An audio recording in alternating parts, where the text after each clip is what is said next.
Really an honor and a privilege for me to join you here this morning for the start of the Somali Heritage Week.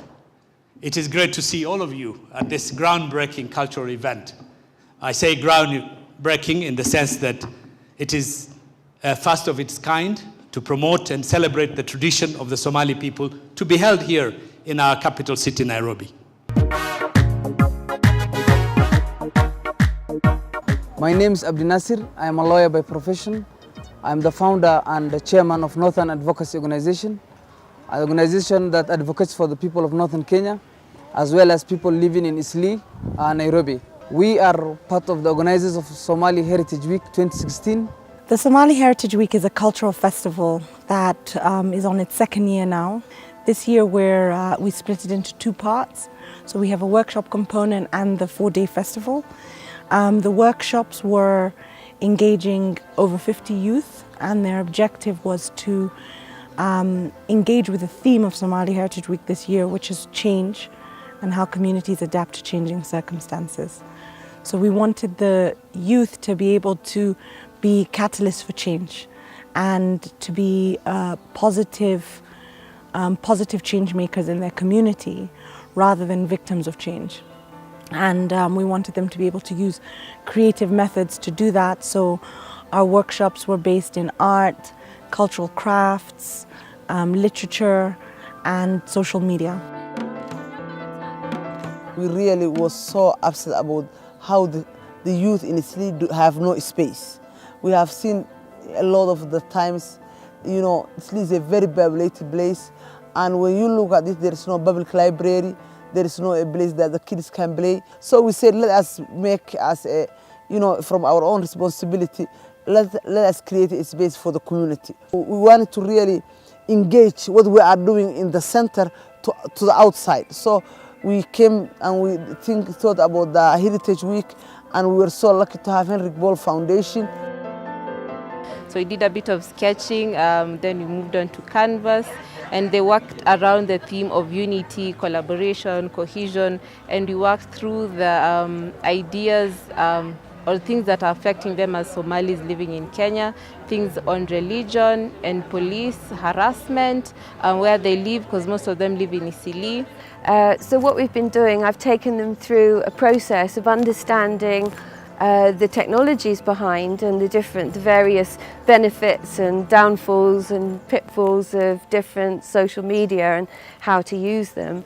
But also I've tried to help them understand some of the psychology of what makes people change their behaviour and how you work with them and what kind of things you need to post or not post in order to make a campaign work. So what the 16 students, Somali youth students, have been doing is they've come up with their own, about midway through the course, they came up with their own online campaign ideas, and then they've actually been working at it. So they get practical experience of what works, what doesn't work, and how to feed a campaign and how to grow a campaign. We have learned a lot about how social media work. We realized that there's a shift from the traditional media to the social media, and we are so lucky to get a considerable amount of knowledge about how social media works. Jude was my facilitator. She has been teaching us the techniques on how to run a good campaign, what to look at when choosing a campaign, and she actually taught us a lot of things, and I really enjoyed the session. It was really good. I'm happy to attend this workshop. I'm learning a lot of things. It was my favorite subject to learn how to make arts. So it was basically very therapeutic for them, I think, because you could see some of the issues that were very close to them. They were working them out on the canvas. Friendship with no religion. So I think you'd see that later on for their final exhibition, which they'll have.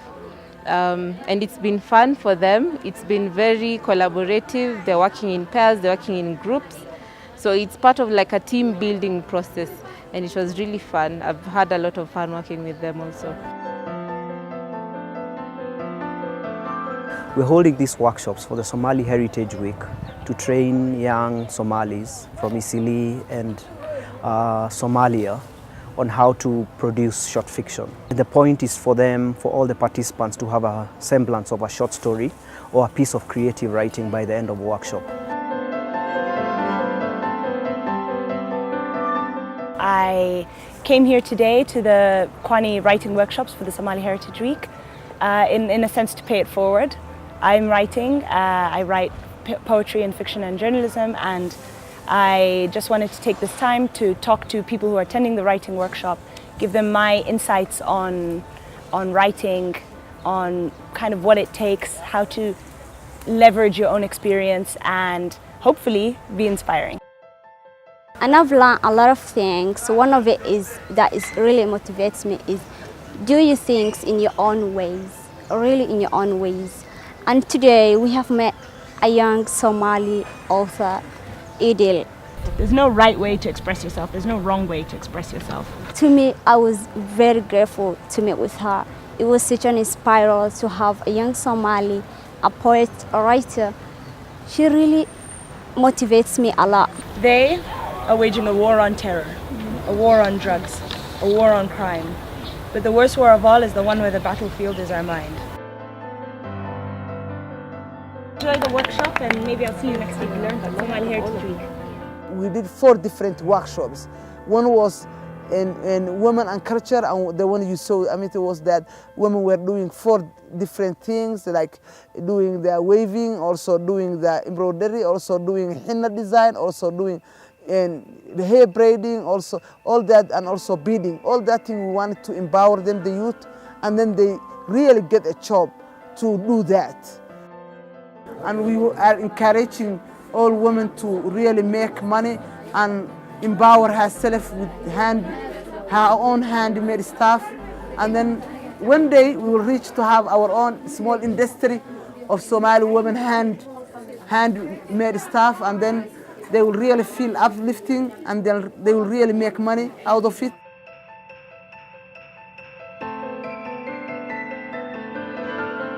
We are learning our culture, our traditional tools to save our culture and to show also in society in the globe that the importance of our culture and our tradition. Hii kitu inasaidia nini? Mtu kama hajasoma, hajaenda ofisi yake, lazima nipate professional yake ya kufanya kazi.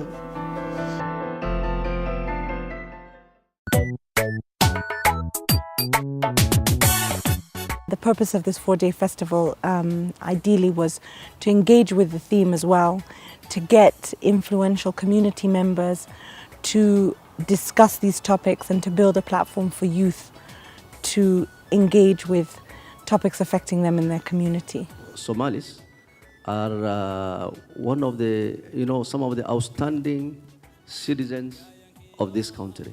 Very loyal, very hardworking, very obedient citizens of this country, and they have really contributed to the progress and development of this country. The Somali community in Kenya is a combination of Somali Kenyans who've been in Kenya for generations and of a Somali community that has fled war and have fled struggle in their own countries.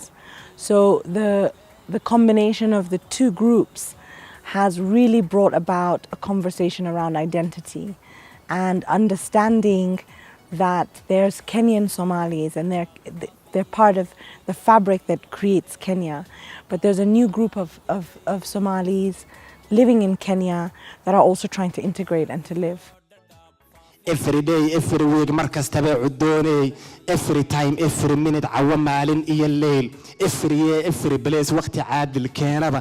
You are in my dictionary calooshaad ku taala. Uhuri uhoreegaya mahantiisu ahamuba. Uhuri uhoreegaya mahantiisu ahamuba. Wardoorka barra ahaadan boqo hortooyada ahaa iskaale. Wardoorka barra ahaadan boqo hortooyada ahaa iskaale. Dalkan Kenya oo dhan ahaano daba haldageen. Dalkan Kenya oo dhan ahaano daba haldageen. Waqooyi bari Kenya gawahay baan ku beegaya. Allow aan bidhaansho nuga biiyo jeelkee igu baaji ruuxdan. Tusaalaan bixinayaa intii baashi joogtiya garanbaar qabo idil. Ila soo burqadayo haraad baana loo qabay kol haddaad bidhaamiso waad buubi goor qura sida baalaleydii ee inta samada buubtaad ka dulbooday buuraha. Sidaasaan u baahnahay u sugaa bidhaan qurux iyo dowlad barqaba.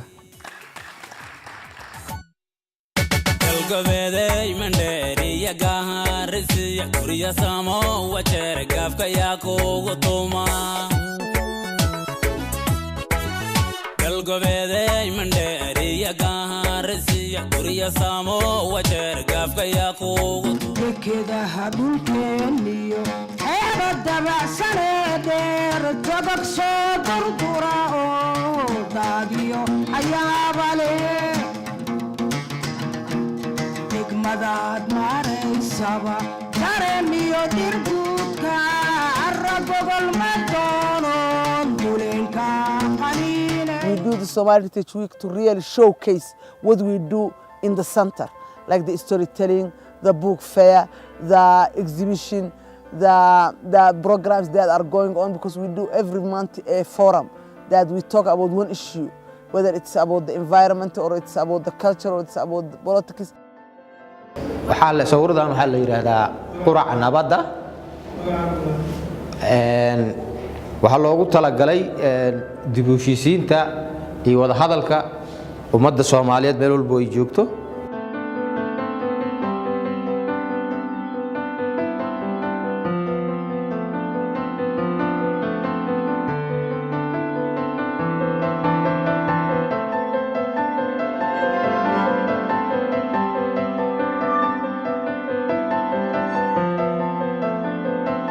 We've had authors, we've had journalists, we've had politicians all come together here at Somali Heritage Week to discuss these issues and to create a platform for people to ask them questions and for homegrown solutions, which is really, really what we need as a community in order to allow our heritage and our culture to be a part of Kenya's identity as well. waxa igu kalifay dhalinyaro badan oo Soomaaliya oo ay hayaan duruufo dalkoodii oo aan lahayn passport ay adduunka ku maraan. Waxa igu kalifay in dadkii dibadda joogay hor ay tagay dalalka qurbaha ay iyaga laftarkoodu qurbihii amaanaan oo intii wanaagsaneed ay ka soo qaataan oo ay noo soo bandhigaan. waxay u kaliftay dalkii markuu burburay in dad badan oo qurbaha tagay oo si sharciya ku tagay ay soo biileen dadkii ay ka tageen ee dalka joogay oo iyagu gacanta ay ku hayeen. marka runtii waxa kugu kalifaya waxa weeye sida dadkaas wax u qabsadeen adiguna wax u qabso, laakiin way kala duwan tahay marka aad marayso wadada sharciga ah iyo wadada qayr sharciga. MSF is here today as doctors and nurses because we are outraged. We are outraged that this decision to close the camp is going to affect hundreds and thousands of lives. Leaving them without medical care when returning to a country which is still a conflict zone. And we are outraged most importantly because no other choice is being given to them. Culture is not only poetry and music, which is very important, it's also ideas. And to some extent, with the gradual stabilization of Somalia, hopefully people can return to their origins much more. Look back to their culture, because the Somalis, you have something unique that no other people, certainly in Africa, have, which is that common culture and bondage that must be cherished.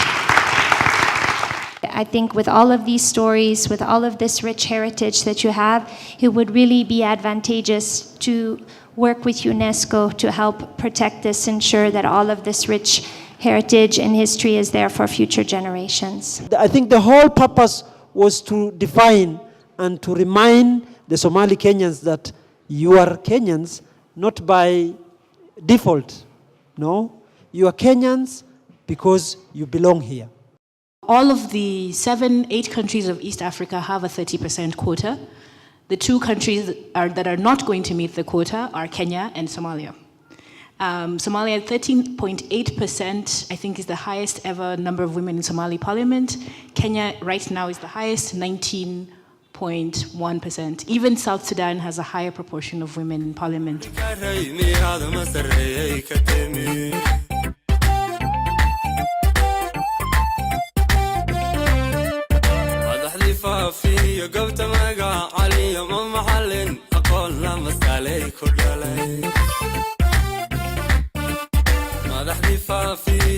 In the 80s and 90s, we decided now as a community to virtually integrate with the rest of the Kenyan communities.